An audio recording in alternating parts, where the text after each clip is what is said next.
आहा वाले पल जिन्होंने इस इंडस्ट्री को वो रूप दिया जो आज हम देखते हैं। तो चलिए शुरुआत करते हैं। मोबाइल फोन का आइडिया सुनने में शायद अजीब लगे, पर नया नहीं है। 20वीं सदी की शुरुआत में भी लोगों ने इसके बारे में सोचा था, जैसे 1908 में अल्बर्ट जॉन या 1917 में एरिक टाइगरस्टेड। 1926 का एक कार्टून भी मिलता है जिसमें कोई सड़क पर चलते हुए फोन इस्तेमाल कर रहा है, सोचिए। और दूसरे विश्व युद्ध में रेडियो टेलीफोनी का इस्तेमाल तो सेना ने किया ही था। लेकिन वो पहला फोन जिसे हाथ में लेकर कहीं भी बात कर सकें, वो कब बना? वो ऐतिहासिक पल 3 अप्रैल 1973 को आया। मोटोरोला के इंजीनियर मार्टिन कूपर ने न्यूयॉर्क शहर की सड़कों पर खड़े होकर दुनिया की पहली हैंडहेल्ड मोबाइल फोन कॉल की। और मजे की बात यह है कि उन्होंने कॉल अपने सबसे बड़े प्रतिद्वंदी बेल लैब्स के डॉक्टर जोएल एस एंजल को की थी। सच में, अपने कॉम्पिटिटर को। ये तो कमाल है। और वो फोन दिखता कैसा था? आज के फोन जैसा तो बिल्कुल नहीं होगा। अरे बिल्कुल नहीं, वो एक प्रोटोटाइप था जिसका वजन लगभग 2 किलोग्राम था। मजाक में उसे द ब्रिक यानी ईंट कहा जाता था।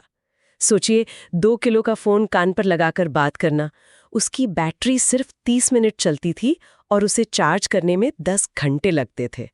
जाहिर है ये आम इस्तेमाल के लिए तो नहीं था।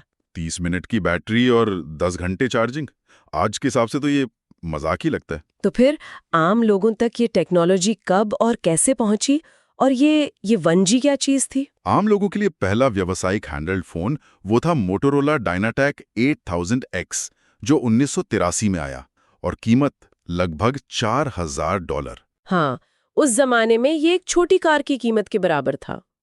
इससे पहले 1940 के दशक से ही कार में लगे फोन मौजूद थे, जैसे AT&T का MTS मोबाइल टेलीफोन सर्विस 1946 में, या यूके में post office radio phone service 1959 में। कुछ और मोबाइल सेवाएं भी थीं, जैसे RCC रेडियो कॉमन कैरियर, लेकिन वो बहुत सीमित और महंगी थीं। मतलब कार में फिट होने वाले भारी भरकम फोन से जेब में समाने वाले डिवाइस तक का सफर काफी लंबा और महंगा रहा। निश्चित रूप से। और फिर आए पहले ऑटोमेटिक सेलुलर नेटवर्क्स, जिन्हें हम 1G यानी पहली पीढ़ी कहते हैं। ये 1979 में जापान में NTT और 1981 में नॉर्डिक देशों में NMT सिस्टम लॉन्च हुए। अमेरिका में AMPS advanced mobile phone system 1983 में आया। लेकिन 1G वो एनालॉग तकनीक पर आधारित था, जिसकी कई कमियां थीं। अच्छा, क्या कमियां थी? सबसे बड़ी बात, कॉल सुरक्षित नहीं थी। कोई भी उन्हें स्कैन करके सुन सकता था। फोन की क्लोनिंग, मतलब एक ही नंबर के डुप्लीकेट फोन बनाना, वो भी आसान था। और नेटवर्क पर एक साथ ज्यादा लोग बात नहीं कर सकते थे, क्षमता सीमित थी। तो सुरक्षा और क्षमता दोनों ही बड़ी चुनौतियां थीं। फिर आया 1990 का दशक और 2G यानी दूसरी पीढ़ी। इसने इन समस्याओं को कैसे हल किया? 2G का सबसे बड़ा कदम था एनालॉग से डिजिटल ट्रांसमिशन की ओर जाना।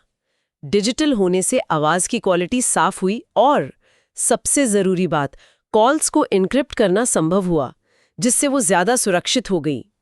यूरोप में GSM global system for mobile communications standard सबसे कामयाब रहा। पहली कमर्शियल कॉल 1991 में फिनलैंड में हुई थी। अमेरिका में CDMA code division multiple access और IS-54, जिसे DAMPS भी कहते हैं, जैसे दूसरे डिजिटल स्टैंडर्ड इस्तेमाल हुए। और डिजिटल होने का एक और बड़ा फायदा हुआ, SMS।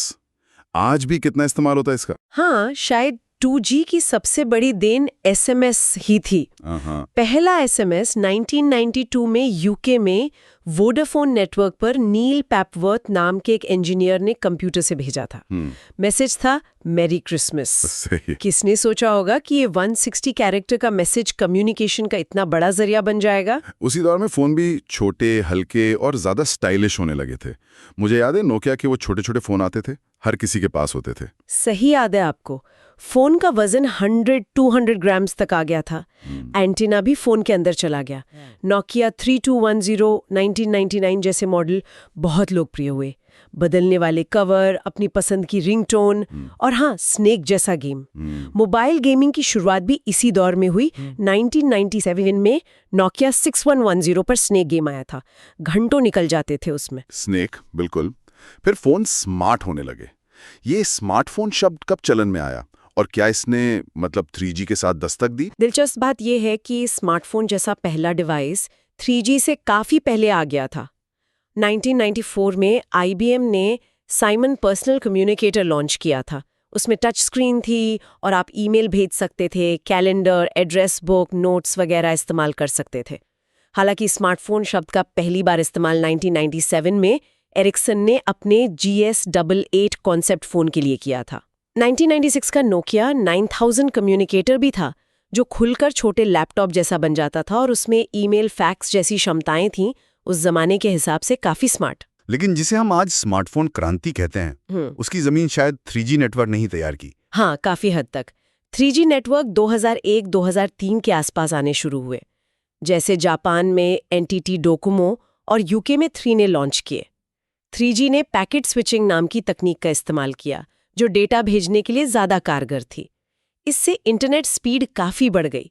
मतलब 2G के कुछ किलोबिट्स प्रति सेकंड से बढ़कर 3G में सैकड़ों किलोबिट्स और बाद में कुछ मेगाबिट्स प्रति सेकंड तक पहुंच गई। और इस बढ़ी हुई स्पीड ने क्या मुमकिन कर दिया? क्या बदला इससे? इसने मोबाइल पर इंटरनेट ब्राउजिंग को वाकई इस्तेमाल करने लायक बनाया। आप वेबसाइट्स ठीक से देख सकते थे, वीडियो कॉलिंग संभव हुई, मोबाइल पर लाइव रेडियो या टीवी देखना मतलब स्ट्रीमिंग वो शुरू हुआ। फोन में कैमरे भी आम होने लगे। पहला कैमरा फोन क्यूसेरा VP210 1999-2000 में जापान में आया था और GPS लोकेशन तकनीक भी फोन में आने लगी, जैसे 1999 के बेनेफॉन इस्कॉन फोन में। इन सब ने मिलकर ऐप्स के विकास के लिए एक मंच तैयार किया, जिसका असली धमाका आगे चलकर होना था। और वो धमाका शायद 2007 में हुआ, जब स्टीव जॉब्स ने आईफोन पेश किया। इसे इतना क्रांतिकारी क्यों माना जाता है? इसने बाजार को कैसे बदल डाला? आईफोन ने वाकई सब कुछ बदल दिया। ये सिर्फ एक नया फोन नहीं था, ये सोचने का एक नया तरीका था। कई चीजें थीं जो इसने या तो पहली बार की या उन्हें इतने बेहतरीन तरीके से पेश किया कि वो स्टैंडर्ड बन गई। सबसे पहले तो वो कैपेसिटिव मल्टी टच स्क्रीन। उस समय ज्यादातर टच स्क्रीन रेजिस्टिव होती थी, जिन्हें दबाना पड़ता था, बहुत सटीक नहीं होती थी। आईफोन की स्क्रीन उंगली के हल्के स्पर्श से चलती थी और पिंच टू जूम जैसे इशारे इसी से मुमकिन हुए। हाँ, वो बिल्कुल अलग अनुभव था। बिल्कुल। फिर iOS ऑपरेटिंग सिस्टम, इस्तेमाल में बेहद आसान, दिखने में आकर्षक और बहुत स्मूथ। डिजाइन भी पतला, प्रीमियम एहसास वाला डिजाइन, जिसने फोन को सिर्फ जरूरत की चीज नहीं बल्कि एक स्टेटस सिंबल भी बना दिया। सेंसर्स का इस्तेमाल भी बहुत अच्छा था। Accelerometer, proximity sensor, ambient light sensor. Screen अपने आप घूमना, कान के पास ले जाने पर बंद हो जाना, छोटी छोटी चीजें थीं पर बहुत काम की। सही कहा। और मोबाइल वेब का अनुभव, सफारी ब्राउजर ने मोबाइल पर असली वेब ब्राउजिंग दी, न कि वेबसाइट्स के छोटे मोटे मोबाइल वर्जन। और शायद सबसे बड़ा बदलाव आया 2008 में ऐप स्टोर के लॉन्च से। इसने डेवलपर्स को आईफोन के लिए ऐप्स बनाने का मौका दिया, जिससे फोन की क्षमताएं लगभग असीमित हो गईं। इसने उस वक्त के बादशाह जैसे नोकिया और ब्लैकबेरी, जिनकी पहचान उनके कीबोर्ड वाले फोन थे, उन्हें सीधी टक्कर दी। ये सिर्फ एक हार्डवेयर की लड़ाई नहीं थी, है ना? बिल्कुल नहीं। आईफोन ने यह दिखाया कि असली चीज हार्डवेयर से ज्यादा सॉफ्टवेयर और यूजर एक्सपीरियंस है। इसने यूजर की उम्मीदों को बदल दिया। लोगों को अब सिर्फ कॉल करने या मैसेज भेजने वाला डिवाइस नहीं चाहिए था, उन्हें एक आसान इंटीग्रेटेड सॉफ्टवेयर अनुभव चाहिए था। और हार्डवेयर पर ज्यादा फोकस करने वाली कंपनियां जैसे नोकिया इस बदलाव को उतनी तेजी से नहीं अपना पाईं। आईफोन ने टच स्क्रीन केंद्रित डिजाइन को मुख्यधारा बना दिया और बाजार हमेशा के लिए बदल गया। आईफोन की जबरदस्त कामयाबी के सामने फिर गूगल का एंड्रॉयड कैसे खड़ा हुआ? गूगल ने थोड़ा अलग रास्ता अपनाया। पहला एंड्रॉयड फोन T-Mobile G1, जिसे HTC ड्रीम भी कहते हैं, 2008 के अंत में आया। एंड्रॉयड की सबसे बड़ी ताकत थी कि ये एक ओपन सोर्स प्लेटफॉर्म था। गूगल ने इसे डिवाइस बनाने वाली कंपनियों को लगभग मुफ्त में लाइसेंस दिया। इसका नतीजा ये हुआ कि सैमसंग, HTC, मोटोरोला, LG जैसी कई कंपनियां एंड्रॉयड फोन बनाने लगी। तो ये एप्पल के बंद कंट्रोल्ड इकोसिस्टम का एक खुला विकल्प बन गया। सही समझा आपने। इसने बाजार में जबरदस्त कंपटीशन पैदा किया। अलग अलग कंपनियों ने अलग अलग डिजाइन, फीचर और कीमतों वाले फोन उतारे, जिससे स्मार्टफोन्स ज्यादा लोगों की पहुंच में आ गए। डेवलपर्स को भी ज्यादा आजादी मिली कि वो किस तरह के एप्स बनाना चाहते हैं। ये एंड्रॉयड की सफलता वाकई दिलचस्प है। हमारे स्रोतों में जो एकेडमिक शोध पत्र है वो इसी सवाल की पड़ताल करता है कि आखिर गूगल ने ऐसा क्या सही किया कि एंड्रॉयड इतना सफल हो गया। उसकी मुख्य बातें क्या हैं? हाँ, वो शोध पत्र एंड्रॉयड की सफलता को सिर्फ ऑपरेटिंग सिस्टम की खूबियों तक सीमित नहीं रखता, बल्कि गूगल की पूरी रणनीति और इकोसिस्टम बनाने के तरीके को श्रेय देता है। इसके विश्लेषण के कुछ मुख्य बिंदु हैं। पहला, बिजनेस मॉडल, जो हार्डवेयर बेचने पर निर्भर नहीं था। गूगल का असली पैसा विज्ञापन से आता है, फोन बेचने से नहीं। इसलिए उन्होंने एंड्रॉयड को फोन निर्माताओं को लगभग मुफ्त में दिया। इससे उन्हें ज्यादा से ज्यादा डिवाइस तक पहुंचने में मदद मिली, चाहे वो किसी भी कंपनी का फोन हो। बस यूजर गूगल की सेवाएं इस्तेमाल करें, सर्च, मैप्स, जीमेल वगैरह। अच्छा, ये तो स्मार्ट चाल थी। हाँ। दूसरा, लगातार विकसित होती क्षमता और इंटरफेस। एंड्रॉयड रुका नहीं, लगातार बेहतर होता गया। इसने फोन बनाने वालों, OEMs और ऐप डेवलपर्स को नए फीचर लाने और अपने प्रोडक्ट को दूसरों से अलग दिखाने के लिए जरूरी तकनीकी APIs दी। हालांकि गूगल ने गूगल मोबाइल सर्विसेज यानी प्ले स्टोर, मैप्स, जीमेल वगैरह पर अपना नियंत्रण बनाए रखा, जो यूजर और डेवलपर दोनों के लिए जरूरी थे। मतलब थोड़ी आजादी, थोड़ा कंट्रोल। बिल्कुल। तीसरा, संतुलित खुलापन। एंड्रॉयड काफी हद तक खुला था। इससे बाहरी डेवलपर्स और पार्टनर्स को नए नए प्रयोग करने और तेजी से इनोवेशन करने की आजादी मिली। इसी खुलेपन की वजह से एंड्रॉयड के कई अलग अलग वर्जन, जिसे फ्रैगमेंटेशन कहते हैं, उसकी चुनौती भी आई, लेकिन इनोवेशन की रफ्तार तेज रही। गूगल की अपनी ब्रांड इमेज और यूजर्स का भरोसा भी इसमें मददगार रहा। यहां तक कि फोन एक्सेसरी बनाने वालों को भी स्टैंडर्ड इंटरफेस पसंद आए। और चौथा, एक मजबूत इकोसिस्टम और बाजार में पकड़। जैसे जैसे एंड्रॉयड यूजर्स बढ़े, ज्यादा डेवलपर्स ने इसके लिए ऐप्स बनाए, जिससे और यूजर्स जुड़े। ये नेटवर्क प्रभाव कहलाता है। फोन बनाने वाली कंपनियों और मोबाइल नेटवर्क ऑपरेटर्स के लिए भी ये आकर्षक बन गया। कुल मिलाकर एक बड़ा, मजबूत और विविधतापूर्ण इकोसिस्टम तैयार हुआ। तो मतलब ये सिर्फ एक अच्छा ऑपरेटिंग सिस्टम होने की बात नहीं थी, बल्कि गूगल का बिजनेस मॉडल, उनकी प्लेटफॉर्म रणनीति और अपने पार्टनर्स के साथ रिश्ते बनाने का तरीका, इन सब ने मिलकर एंड्रॉयड को दुनिया का सबसे लोकप्रिय मोबाइल OS बना दिया। बिल्कुल। ये दिखाता है कि आज के ज़माने में सिर्फ एक अच्छा प्रोडक्ट बनाना काफ़ी नहीं है, उसके चारों ओर एक पूरा इकोसिस्टम बनाना कितना ज़रूरी है। तो एंड्रॉयड इकोसिस्टम फल फूल रहा था, स्मार्टफोन आम हो रहे थे। नेटवर्क टेक्नोलॉजी में 3G के बाद अगला बड़ा कदम क्या था? वो था 4G LTE, long term evolution. ये नेटवर्क लगभग 2009 के आसपास आने शुरू हुए और इन्होंने डेटा स्पीड में एक और बड़ी छलांग लगाई, 3G के मुकाबले लगभग 10 गुना या उससे भी ज्यादा तेज। 10 गुना? इसका मतलब वो काम जो 3G पर थोड़े अटक अटक कर होते थे, वो 4G पर मक्खन की तरह चलने लगे होंगे। हाँ, बिल्कुल। हाई डेफिनेशन वीडियो, बिना बफरिंग के स्ट्रीम करना, ऑनलाइन मल्टीप्लेयर गेम खेलना, बड़ी फाइलें डाउनलोड करना, ये सब बहुत आसान और तेज हो गया है। 4G ने वॉइस कॉल करने का तरीका भी बदला। अब आवाज भी इंटरनेट डेटा IP के जरिए जाने लगी, जिसे वोल्टी कहते हैं। इससे कॉल की क्वालिटी भी बेहतर हुई। और आज हम 5G के दौर में जी रहे हैं। ये क्या नया ला रहा है? और क्या इसके आगे 6G की भी बातें हो रही हैं? 5G का रोल आउट 2019 के आसपास शुरू हुआ। ये सिर्फ 4G से कई गुना ज्यादा स्पीड ही नहीं देता, बल्कि इसकी असली खासियत है लो लेटेंसी, यानी सिग्नल भेजने और उसका जवाब मिलने में लगने वाला बहुत ही कम समय, जो सिर्फ 1 मिलीसेकंड तक हो सकता है। ये चीज़ इंटरनेट ऑफ थिंग्स, मतलब आपस में जुड़े हुए डिवाइस, सेल्फ ड्राइविंग कारें, ऑगमेंटेड रियलिटी और वर्चुअल रियलिटी जैसी भविष्य की तकनीकों के लिए बेहद ज़रूरी है। और हाँ, 6G पर भी रिसर्च जोरों पर है। उम्मीद है कि ये 2030 के आसपास आएगा और शायद टेराबिट्स प्रति सेकंड की स्पीड देगा। साथ ही AI को नेटवर्क में और गहराई से इंटीग्रेट करेगा। एक और दिलचस्प चीज जो आजकल चर्चा में है, वो है स्मार्टफोन में सैटेलाइट कनेक्टिविटी। सही कहा। ये एक नया ट्रेंड है जहां फोन सीधे सैटेलाइट से कनेक्ट हो सकते हैं, कम से कम कुछ बेसिक कामों के लिए। एप्पल, क्वालकॉम और T-Mobile जैसी कंपनियां स्टारलिंक के साथ मिलकर इरिडियम जैसे सैटेलाइट नेटवर्क का इस्तेमाल करके ऐसे समाधान ला रही हैं। इनका मकसद है कि उन जगहों पर भी जहां मोबाइल नेटवर्क नहीं पहुंचता, कम से कम इमरजेंसी मैसेज भेजे जा सकें या लोकेशन शेयर की जा सके। iPhone 14 और 15 सीरीज में ये सुविधा आ भी चुकी है। इन सभी कमाल के फीचर्स, तेज प्रोसेसर, बड़े डिस्प्ले, 5G, सैटेलाइट कनेक्टिविटी, इन सब को चलाने के लिए जो सबसे जरूरी है वो है बैटरी। इसके बिना तो सब बेकार है।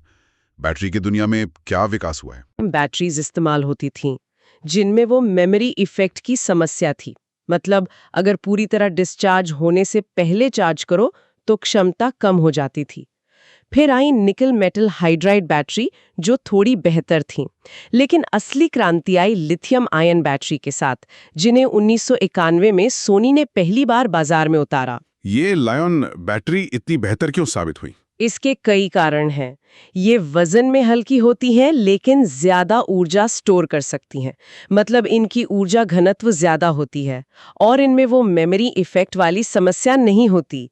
आज हमारे लगभग सभी स्मार्टफोन और लैपटॉप लायन बैटरी पर ही चलते हैं। लेकिन क्या लायन बैटरी एकदम परफेक्ट हैं या इनमें भी सुधार की गुंजाइश है? भविष्य में हम बैटरी तकनीक में क्या उम्मीद कर सकते हैं? परफेक्ट तो खैर कुछ भी नहीं होता। लायन बैटरी को चार्ज होने में अब भी समय लगता है। इनकी एक उम्र होती है, मतलब चार्ज साइकिल्स की संख्या सीमित होती है और कभी-कभी सुरक्षा को लेकर भी चिंताएं रहती हैं, जैसे ओवरहीटिंग या फूल जाना। इसीलिए जैसा कि हमारे एक स्रोत एशियन रिसर्च एसोसिएशन के पेपर में बताया गया है, वैज्ञानिक और कंपनियां अगली पीढ़ी की बैटरी तकनीकों पर जोर शोर से काम कर रहे हैं। अच्छा, किस तरह की नई तकनीक है? कई अलग अलग दिशाओं में काम चल रहा है। कुछ प्रमुख हैं। सॉलिड स्टेट बैटरी, इनमें तरल इलेक्ट्रोलाइट की जगह ठोस इलेक्ट्रोलाइट होता है। माना जा रहा है कि ये ज्यादा सुरक्षित होंगी, ज्यादा ऊर्जा स्टोर कर पाएंगी और ज्यादा समय तक चलेंगी। Sodium ion battery, sodium lithium के मुकाबले सस्ता और ज्यादा आसानी से उपलब्ध है। अगर ये तकनीक कामयाब होती है तो बैटरी की लागत कम हो सकती है। ये तो काफी अच्छा होगा। हाँ, फिर अन्य विकल्प भी है। ग्राफीन जैसी नई सामग्री का इस्तेमाल करके चार्जिंग स्पीड बढ़ाने और बैटरी लाइफ सुधारने पर भी रिसर्च चल रही है। लिथियम सल्फर और लिथियम सिलिकॉन जैसी तकनीकें भी हैं जो सैद्धांतिक रूप से बहुत ज्यादा ऊर्जा घनत्व दे सकती हैं। हालांकि उन्हें स्थिर और व्यावहारिक बनाना अभी चुनौती है।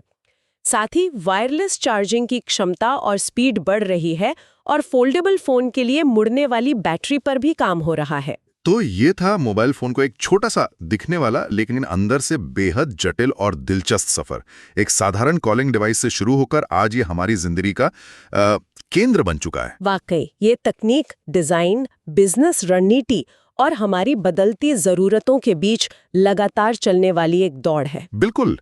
हमने देखा कैसे मोटोरोला ने पहली कॉल की, 2G ने हमें SMS दिया, 3G ने इंटरनेट हमारी जेब में पहुंचाया, आईफोन ने डिजाइन और एक्सपीरियंस को नई परिभाषा दी और एंड्रॉयड ने एक खुला मंच बनाकर स्मार्टफोन को घर घर पहुंचा दिया। और 4G, 5G हमें लगातार तेज गति से जोड़ रहे हैं। और जैसा कि हमने देखा, ये सफर अभी खत्म नहीं हुआ है। नहीं, बिल्कुल नहीं।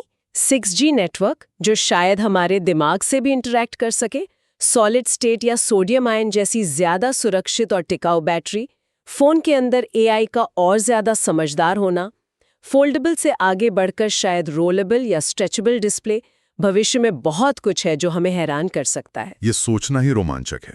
यहाँ एक सवाल मन में आता है और शायद ये हमारे श्रोताओं के सोचने के लिए भी एक दिलचस्प बिंदु हो सकता है। क्या भविष्य में कोई ऐसी तकनीक या डिवाइस आएगा जो स्मार्टफोन को उसी तरह प्रासंगिक बना देगा जैसे स्मार्टफोन ने कई पुराने गैजेट्स जैसे अलग कैमरा, म्यूजिक प्लेयर, PDA को बना दिया? ये $1 मिलियन सवाल है। क्या वो पहने योग्य तकनीकी होगी जो सीधे हमारे शरीर या नर्वस सिस्टम से जुड़ जाए? क्या वो ऑगमेंटेड रियलिटी ग्लासेस होंगे या कोई ऐसी चीज जिसके बारे में हमने अभी कल्पना भी नहीं की है? शायद यही इस तकनीकी यात्रा का सबसे रोमांचक पहलू है कि अगला बड़ा मोड़ कब और कैसा होगा, ये कोई नहीं जानता। निश्चित रूप से इस तकनीकी यात्रा की परतों को खोलना वाकई ज्ञानवर्धक रहा है।